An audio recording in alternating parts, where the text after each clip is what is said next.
మరలా చిగురించబోతుంది. గొప్ప దినాలను చూడబోతున్నావు. నీ యేసుకు సమస్తము సాధ్యమే. గుడ్ మార్నింగ్ దేవుని ప్రియ కుమారుడా, గుడ్ మార్నింగ్ దేవుని ప్రియ కుమార్తె, special good morning to you. ఒకనొక భయం మనకు చాలా విషయాల్లో కలుగుతుంది. ఏ విషయాలు అంటే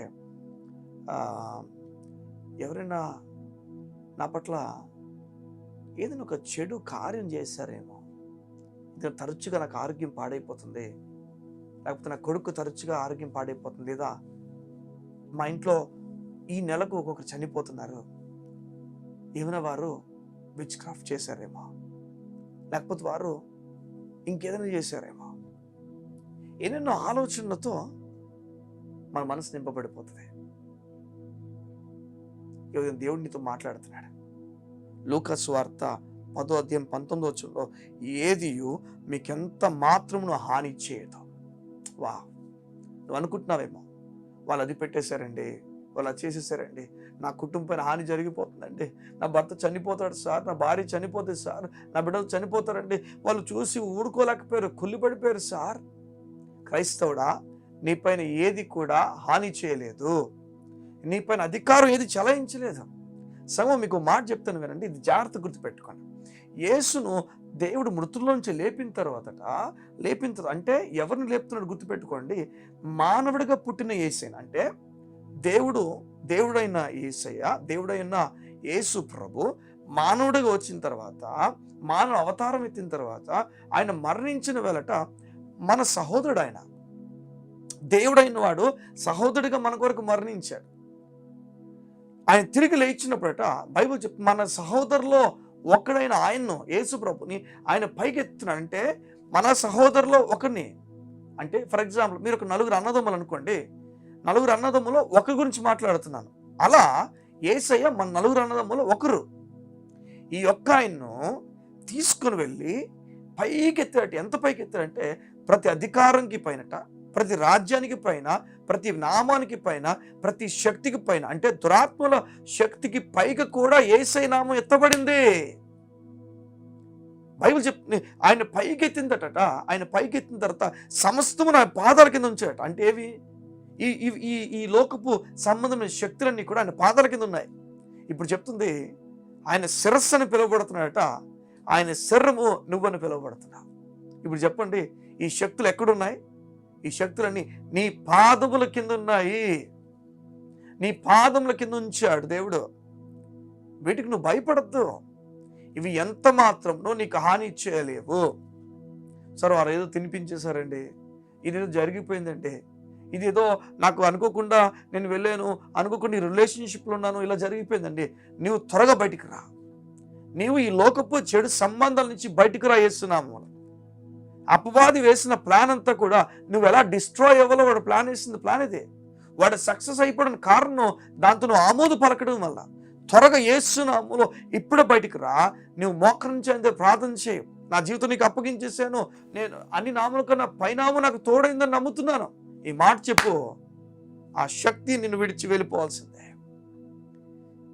ఏది ఎంత మాత్రం నీకు హాని చేయలేదు.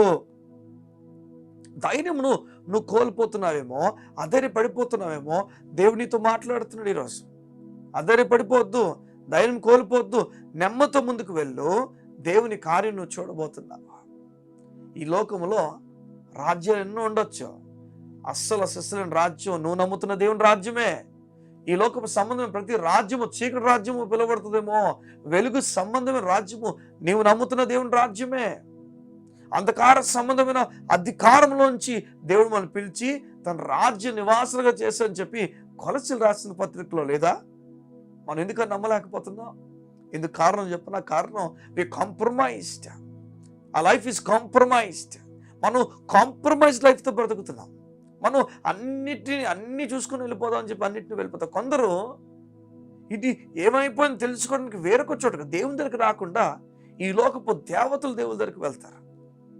ఏమైందో తెలుసుకోవడానికి. సంగమా, దేవుడు దానికి నేను పిలవట్లేదు. దేవుడు చెప్తున్నాడు, ఏ అధికారం కూడా నీ పైన చలాయించలేదు. అన్ని నామముల కన్నా పైనామము నీకు అనుగ్రహింపబడింది. నువ్వు దేవుని కుమారుడుగా పిలువబడుతున్నావు. ఎవరి దగ్గరికి వెళ్ళి ఎంక్వైరీ చేయొద్దు, కానీ దేవుని మీద ఆధారపడు. దేవుడు అది కోరుతున్నాడు. ఈ ఉదయమున నీకు కృప ఇవ్వబడుతుంది, నెమ్మది ఇవ్వబోతుంది. ఆ నెమ్మదితో ముందుకు వెళ్ళడానికి ఇష్టపడు. ఈ ఉదయం నేను ప్రార్థన చేస్తుండగా అటువంటి ప్రతి చీకటి శక్తి ఈ ఉదయమున నేను విడిచిపెట్టి వెళ్ళిపోతుంది. దేవుడు నీకు ఇచ్చిన అధికారం, నాకు ఇచ్చిన అధికారం చొప్పున ఈ సంగతి జరుగుతుంది. అధికారం ఇప్పుడు ఆపరేట్ అవ్వబోతుంది. యేసు నామములో ఆ కార్యం నువ్వు చూడబోతున్నావు. కళ్ళు మూసుకున్నట్లయితే ఈ ఉదయం నేను ప్రార్థన చేస్తాను. మా తండ్రి, యేసు నామమున నీ బిడ్డలు ఏమైతే సతమతం అయిపోతున్నారో, నాకేం జరిగిపోద్దని భయపడిపోతున్నారో, నాకేమైపోద్దో, అయ్యో నా జీవితం ఇంత అయిపోతుంది, అనారోగ్య పాలైపోయిందని చెప్పి ఎవరైతే బాధపడుతున్నారో, ఏ చీకటి శక్తి అయితే ఇప్పుడు వారి గదుల్లో ఉందో, వారిని ఇబ్బంది పడుతుందో, ఏమైతే ఆ చీకటి శక్తి వారి కుటుంబంలో తీసుకొచ్చిందో, ఆ చీకటి శక్తి గురించి నేను ప్రార్థన చేస్తున్నాను. యేసు నామమున విడిచి పొమ్మని ఆజ్ఞాపించుచున్నాను. ఇప్పుడే విడిచిపో, నువ్వు ఆ ఇంటి నుంచి, ఆ గృహం నుంచి విడిచిపో, ఆ వ్యక్తి దగ్గర నుంచి విడిచిపో, ఒత్తిడి నుంచి విడిచిపోయేస్తున్నాము. నీకు అధికారం లేదు ఆ వ్యక్తి పైన. దేవుని శక్తి ఇప్పుడు ఆ బిడ్డను తాకునుగాక. ఆ రూమ్ అంతా కూడా, ఆ ఇల్లంతా కూడా, ఆ చోటంతా కూడా, ఆ వర్క్ ప్లేస్ అంతా కూడా దేవుని పరిశుద్ధమైన అగ్నితో నింపబడునుగాక. ఏ వ్యక్తి ద్వారా జరుగుతుందో ఆ వ్యక్తిని ఖండించుచున్నాను యేసునామమున. ఆ దురాత్మ సమూహమును ఖండించుచున్నాను యేసునామమున. వారికి వీరికి లింక్ ని క్యాన్సిల్ చేస్తున్నాను యేసునామమున. ఆ సప్లైని క్యాన్సిల్ చేస్తున్నాను యేసునామమున. Thank you father. నీ బిడ్డకు నెమ్మదిచ్చి ఇప్పుడే విడిపించమని అడుగుతాం. విడిపించినందుకు నీకు మహిమ తెలియజేస్తాం. ఎంత మాత్రం హాని చేయదన్న మాట వీరి జీవితం నెరవేరునుగా ప్రకటిస్తాం. యేసునామమున ప్రార్థించుచున్నాం తండ్రి. ఆమేన్, ఆమేన్, ఆమేన్. ఇక తిరుగులేదు, ఇక హాని చేయలేదు. కాళ్ళతో తొక్కేవాడిని ఎవడు వాడు? అసలు అధికారం లేనివాడు, కాళ్ళ కింద ఉన్నట్టు అధికారం లేనివాడు వాడు. అధికారం లేని వాడితో నీకు పని అని చెప్పు. భయపడు మాక. దేవుడు కార్యం చేయబోతున్నాడు. ఆ కార్యం నీ కళ్ళారా చూడబోతున్నాడు. దేవుడు మిమ్మల్ని, మీ కుటుంబాన్ని దీవించును గాక. God bless you. See you tomorrow.